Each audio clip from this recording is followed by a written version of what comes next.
मनोज जरांगे पाटील यांनी उपोषण सोडले याचा मला आनंद। मराठा नेते मनोज जरांगे यांनी आज अखेर 5व्या दिवशी उपोषण सोडलं। यावर मुख्यमंत्र्यांची पहिली प्रतिक्रिया समोर येत आहे। मंत्रिमंडळ उपसमितीने मराठा समाजाच्या हितासाठी चांगला तोडगा काढला याचाही मला आनंद, अशी प्रतिक्रिया मुख्यमंत्री देवेंद्र फडणवीस यांनी दिली।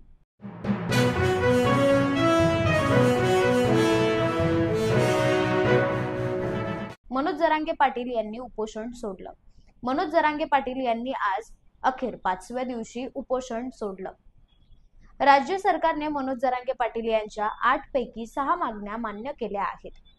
आझाद मैदानावर मराठ्यांचा जल्लोष पाहायला मिळत आहे।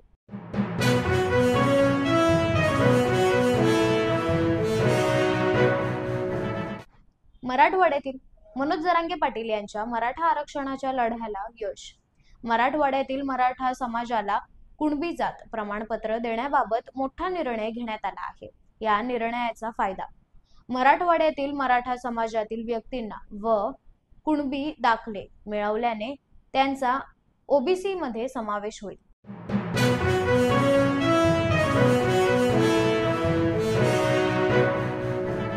मालवणात गौरी गणपती व 7 दिवसीय गणपती बाप्पाचे विसर्जन। आज मालवणात गौरी गणपती व 7 दिवसीय गणपती बाप्पाचे विसर्जन मोठ्या थाटामाटात पार पडले। या दरम्यान मोठ्या प्रमाणात भाविक उपस्थित होते।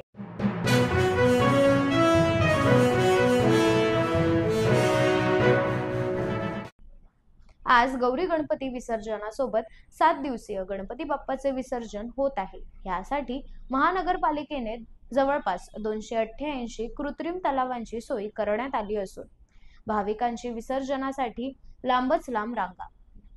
महानगरपालिकेने केलेल्या कृत्रिम तलावात भाविकांची विसर्जनासाठी मोठ्या प्रमाणात रांगा पाहायला मिळत आहे।